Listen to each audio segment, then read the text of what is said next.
God says, this is a message for you. I have waited for the right moment to pour this into your spirit, and now is that time. 3 angels in heaven have been dispatched and are circling you right now with divine urgency, because something must be revealed to you before it is too late. This is not just a message. This is a calling. This is a trumpet in your soul. This is a holy sound breaking the veil of silence around you. These 3 angels are whispering your name in heaven's language, and they are saying, warn them. Tell them.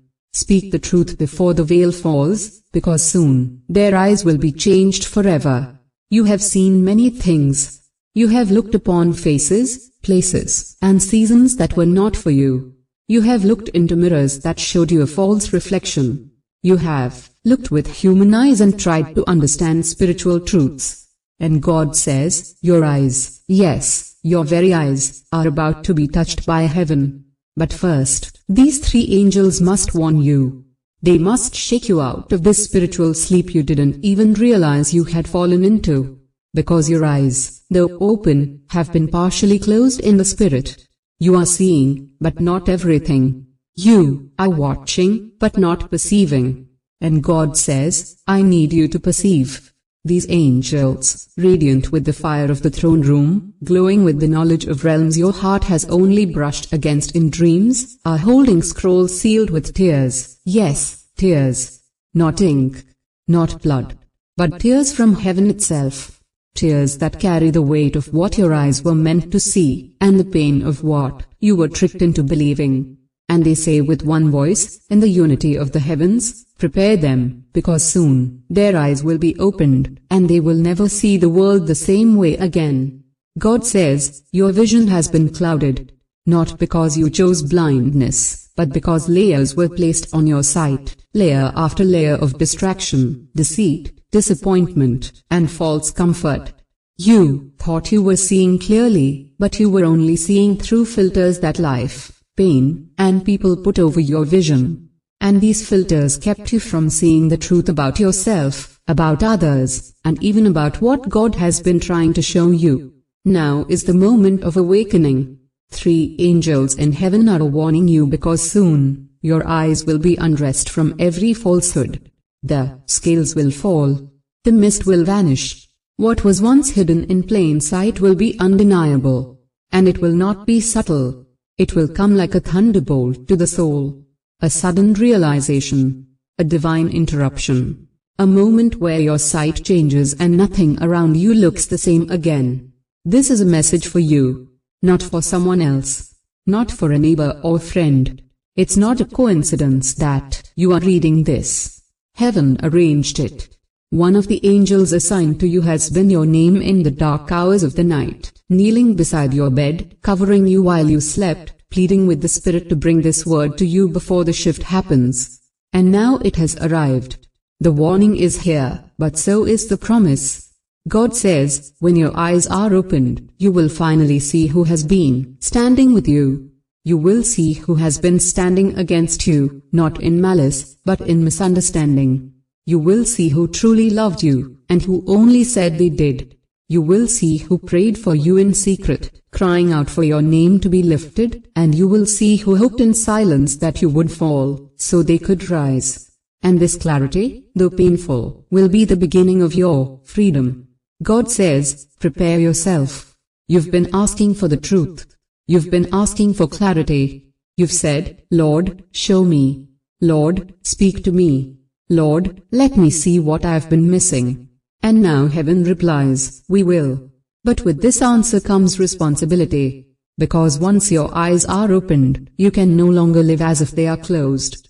Once you see truth, you cannot unsee it. You will have to walk differently, choose differently, love differently. You will have to confront what you once ignored. You will have to accept what you tried to avoid. But oh, what freedom there is in vision. One of the angels has dipped his fingers in holy oil. Oil from the garden where Jesus wept. Oil from the jar that never ran out. Oil from the anointing that breaks every yoke. And this oil is coming upon your eyelids in the spirit. You may not feel it physically, but your spirit will know. You may begin to dream differently. to perceive people's spirits instead of just their faces. You may feel an unusual stirring in your eyes, an itch, a tear, a light, and when you do, know that it has begun. God says, I will not let you remain in shadows. I have called you to light. I have called you to truth. And the time of blurred vision is over. No more guessing. No more assuming. No more walking blindfolded through life, bumping into pain you were never meant to touch. The blindfold is being removed, and the truth is coming. Prepare your heart, because when your eyes are opened, so too will your purpose be.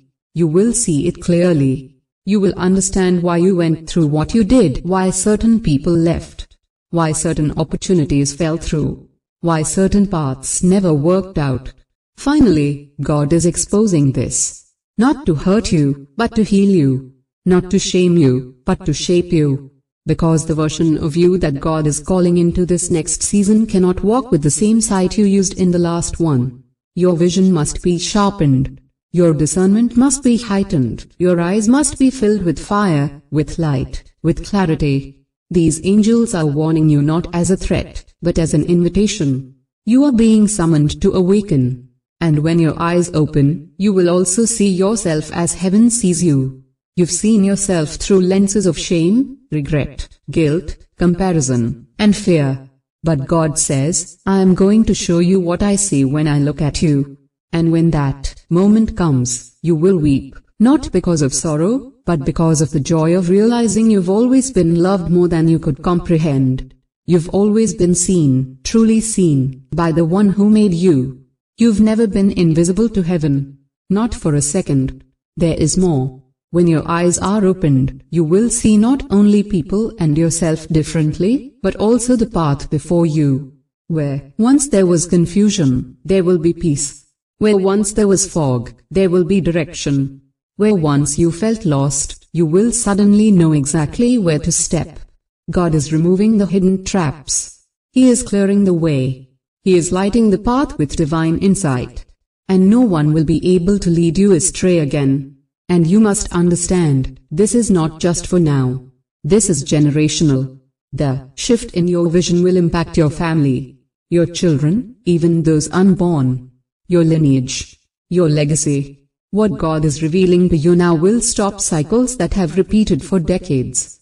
You are the one chosen to see what others refuse to see. To know what others ran from, and in doing so, to break the pattern once and for all. This is not just a spiritual event, it is a holy awakening, a divine reset.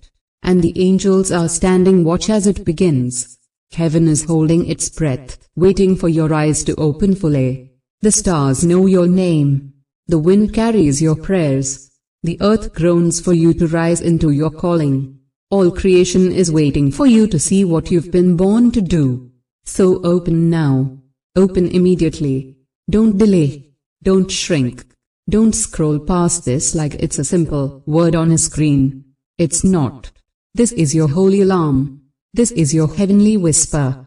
This is God speaking directly to your soul. Soon, your eyes will be healed, strengthened, anointed, and finally, opened. And when they are, you will look back at this moment and weep in gratitude. Because this is the moment everything began to shift. Do not be afraid. Your eyes are not just changing, they are being sanctified. You are not just seeing better, you are seeing deeper. And what is coming to you now is not confusion, but clarity. Not fear, but faith. Not illusion, but insight. And the truth will make you free. God says, you are ready. My beloved child, in the vast expanse of eternity, where time has neither beginning nor end, my gaze has always been upon you. From the moment your soul was conceived in my boundless love, I have cherished you with an affection that surpasses human understanding. Every heartbeat, every breath, every fleeting thought, you are known to me more intimately than you know yourself. Your joys bring delight to my heart, and your sorrows stir my compassion. There is no corner of your existence hidden from my sight, no whisper of your soul that escapes my hearing. You are my creation, crafted with purpose and care, and I have set you upon this earth with a destiny that intertwines with the very fabric of my divine plan. Throughout the tapestry of your life, I have woven threads of guidance and revelation, seeking to draw you closer to the truth that sets souls free. I have spoken to you in the language of the heart, through the beauty of creation, the counsel of the wise, and the still, small voice that nudges you toward righteousness. Yet, amidst the clamor of the world and the distractions that vie for your attention, there are messages of profound importance that you may have overlooked. Today, I bring to your awareness a celestial communication, a divine dispatch from the realms of glory, delivered by 3 of my messengers, angels who stand in my presence and carry the weight of my words. These 3 angels have been sent forth with messages that resonate through the corridors of time, messages that are as pertinent now as they were when first proclaimed. They speak of eternal truths, of warnings and invitations, of judgments and mercies. Their voices echo with urgency, for the days are drawing near when the choices of men will be weighed in the balances of eternity. Therefore, incline your ear and open your heart, for these messages are for you, to illuminate your path and guard your soul. The first angel comes, soaring across the heavens, his voice resounding like a trumpet, proclaiming the everlasting gospel to every nation, tribe, tongue, and people. He calls out with clarity and power, "Fear God and give glory to Him, for the hour of His judgment has come, and worship Him who made heaven and earth, the sea and springs of water." This is not a message of dread, but one of reverent awe and recognition of my sovereignty. To fear me is to hold me in highest esteem, to acknowledge my authority and majesty, to live in a manner that reflects my holiness. Giving glory to me involves honoring me in thought, word, and deed, allowing my light to shine through your life. The announcement of judgment is not to instill terror, but to awaken awareness, to remind you that your actions have eternal significance, and that I, as the righteous judge, will set all things right. Worshipping me as Creator is an invitation to return to the foundations of your faith, to recognize my hand in the intricacies of the universe, and to rest in the assurance that you are part of my grand design. As the first angel's message settles in your heart, the second angel follows, declaring with solemnity, "Babylon is fallen, that great city, because she has made all nations drink of the wine of the wrath of her fornication." Babylon, a symbol of confusion, of systems and structures that have deviated from my truth, of religious forms that have supplanted my commandments with the traditions of men. This fallen state signifies a departure from purity, a mingling of sacred and profane, leading many astray. The wine of her fornication represents the intoxicating influence of false doctrines, of teachings that soothe the conscience but estrange the soul from me. This message is a clarion call to discernment, to vigilance, to a steadfast commitment to my word. It is an urging to examine the foundations upon which you stand, to ensure they are rooted in the unshakable bedrock of my truth, and not in the shifting sands of human invention. Then comes the third angel, with a message that carries the weight of eternal consequence. He warns with a voice of gravity, "If anyone worships the beast and his image, and receives his mark on his forehead or on his hand, he himself shall also drink of the wine of the wrath of God." The beast, a representation of powers and authorities that oppose my kingdom, that seek to exalt themselves above me, that demand allegiance at the expense of truth. His image, a reflection of His character and works, a counterfeit of my divine order. The mark, an emblem of conformity, of yielding to pressures that contravene my commandments, of lining with that which is contrary to my will. This message is not to instill fear, but to illuminate the choices before you, to highlight the crossroads at which you stand. It is a call to unwavering fidelity, to a refusal to compromise, to a resolve to bear my seal upon your heart and mind, reflecting my character and law in your life. In the light of these messages, consider the significance of your eyes, not merely as organs of sight, but as windows to your soul, as instruments through which you perceive and interpret the world around you. Your eyes are gateways, channels through which information flows, shaping your thoughts, influencing your emotions, guiding your decisions. They can be instruments of enlightenment or avenues of deception, depending on where they are directed and how they are guarded. Therefore, Be mindful of what you set before them, of the visions and images you allow to imprint upon your mind. For soon, your eyes will behold events and phenomena that will challenge your perceptions, that will seek to sway your convictions, that will test the very foundations of your faith. The world is entering a time of unprecedented change, where the lines between truth and falsehood will become increasingly blurred, where signs and wonders will captivate the senses and appeal to the desires of many.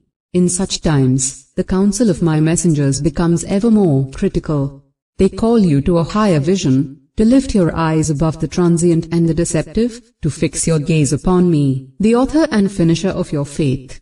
They urge you to cultivate an inner vision, an acuity of the soul that discerns beyond appearances, that perceives the reality of my kingdom amidst the illusions of this world.